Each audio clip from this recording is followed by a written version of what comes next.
हे सगळे प्रयोग करून चुकलो जे आज बावनकुळे करतात. 100 पदाधिकारी, 40 सेक्रेटरी, आघाड्या, मागासवर्गीय आघाडी, चर्मकाराची आघाडी, चॉकलेट वाटण्याची फॅक्टरी झाली. आम्ही चांगली मूर्ती तयार करायला गेलो आणि जेव्हा फायनल आकार मिळाला तर गदा मिळाला हातात. हे नवीन आहे, तरुण आहे, ताजेतवाने आहे, त्यामुळे अजून त्यांना आग लागली नाही आहे. दो सबको कुछ ना कुछ लॉलीपॉप दो तब पार्टी बढ़ती है म्हणलं. साले लॉलीपॉप संपले. ते स्ट्रॉंग आहे. इथं बामणाला कोणी विचारत नाही. देवेंद्र मी आम्ही मजबुरीतून नेते झालो, लोकांनी स्वीकारलं. पावसाळ्यामध्ये पूर येतो. सत्तेमध्ये मी बरोबर सांगितलं की मी एकदा विधानमंडळात खूप भांडण झालं होतं. तर मी त्यावेळी शरद पवारांबद्दल असं म्हटलं की ते पान ठेल्यावर एक जपानी गुढी असते आणि कोणी कोणत्याही दिशेने असला तरी ती डोळा मारायची आणि प्रत्येकजण म्हणे का माझ्याकडे पाहूनच तिने डोळा मारला. तर मी म्हटलं शरद पवार असेच आहेत म्हटलं. प्रत्येकाला पाहत येतात, प्रत्येकाला वाटतं का साहेब आले आणि त्यांनी मारला डोळा, मलाच मारला. साहेबांनी सांगितलं काळजी करू नको, कामाला लागा. मी माझ्याकडे काल परवाच अमूल कंपनीचे अध्यक्ष आले होते आणि त्यांच्याबरोबर एक स्वित्झर्लंडमधल्या चॉकलेट, जगातल्या सगळीत चांगली चॉकलेट फॅक्टरी आहे ती स्वित्झर्लंडमध्ये आहे आणि अमूलचा टर्नओव्हर 1,00,000 कोटी आहे आणि जो स्विस मालक होता त्याची बायको भोपाळची आहे, इंडियन आहे, शर्मा म्हणून. आणि त्यांनी मला एवढे चॉकलेट आणून दिले. तर मी गमतीने त्याला इंग्लिशमध्ये सांगितलं की हे माझ्याकरता फार उपयोगाचे आहेत. तर त्यांनी मला विचारलं यू लाईक इट? मला 100% I like it but there are many advantages for this chocolate. म्हणजे what are the advantages? I am going to distribute it. मी ते वाटीन आणि जो जो सगळेल तो तो म्हणाल क्या बेस्ट चॉकलेट है गडकरी साहब ने दिया. जसं आता आपल्याकडे कुणबी आणि मराठा कसे स्ट्रॉंग आहे, तसे यूपी आणि बिहारमध्ये लठ्ठेबाज ब्राह्मण आहे. ते स्ट्रॉंग आहे. इथं बामणाला कोणी विचारत नाही. देवेंद्र मी आम्ही मजबुरीतून नेते झालो, लोकांनी स्वीकारलं.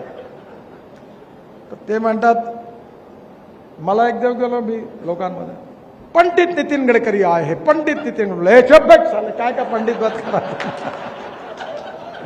बिहारमध्ये होतो मी मुघल सरायला. मी म्हणलं हे फालतू बरा मत करू. आणि मी हे सगळे प्रयोग करून चुकलो जे आज बावनकुळे करतात. 100 पदाधिकारी, 40 सेक्रेटरी, आघाड्या, मागासवर्गीय आघाडी, चर्मकाराची आघाडी, चॉकलेट वाटण्याची फॅक्टरी झाली. आम्ही वाटले, हे सगळे वाटले, खूप आघाड्या तयार केल्या. उलट झालं.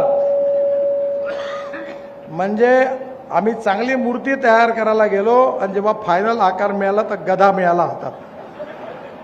ज्याच्या ज्याच्या जातीच्या, आता यांना अजून त्रास व्हायचा आहे, होईल. हे जेवढ्या आघाड्या जातीच्या झाल्या, जसं जसं निवडणुकीचे डमरू वाजतील तेव्हा हे प्रत्येक आघाडीवाले यांना भेटतील. आमचे 7%, आमचे 12%. मग बावनकुळे साहेब आमचं काय? आम्हाला किती तिकीटं तुम्ही देणार? आता बावनकुळे साहेबासमोर पहिले जागे 3-3 पार्ट्या. तिथंच पहिले प्रश्न का कोणती सीट कोणाला भेटेल काही सांगता येत नाही. भेटली तर देणारे हे पुन्हा आहेत सगळे. प्रत्येक जातीचा फोरम काढून ठेवलाय आणि तो प्रत्येक माझ्या जातीला काय. आणि परिणाम असा झाला की ज्याला तिकीट मिळालं तो म्हणते मला फुकट दिलं का तिकीट? अबे माझ्या जातीचे 12% म्हणून बावनकुळे साहेबांनी तिकीट दिलं, नाही तर कुठं देत होते. म्हणजे ज्याला मिळालं तिकीट त्याला त्याच्या जातीमुळे, आणि जेवढे मिळाले नाही ते गावभर बोंबलतील बावनकुळे साहेबांनी आमचं तिकीट कापलं. म्हणजे जे एक चांगलं करा हे भोगून चुकलं. आता असं प्रत्येकाची आग झाल्याशिवाय त्यालाही मार्गच सापडत नाही.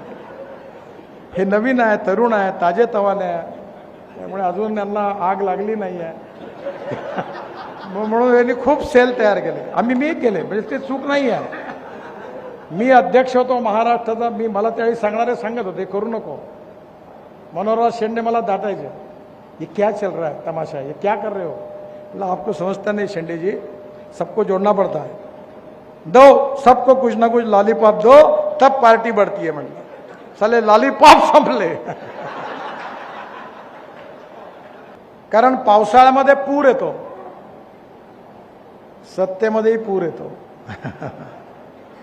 पण जेव्हा सत्ता नसेल, जेव्हा मंत्रिपद नसेल, जेव्हा आमदारकी नसेल, तेव्हा जे लोक पक्षाकरता रात्रंदिवस काम करतील ती खरी पक्षाची स्ट्रेंथ आहे आणि ताकद.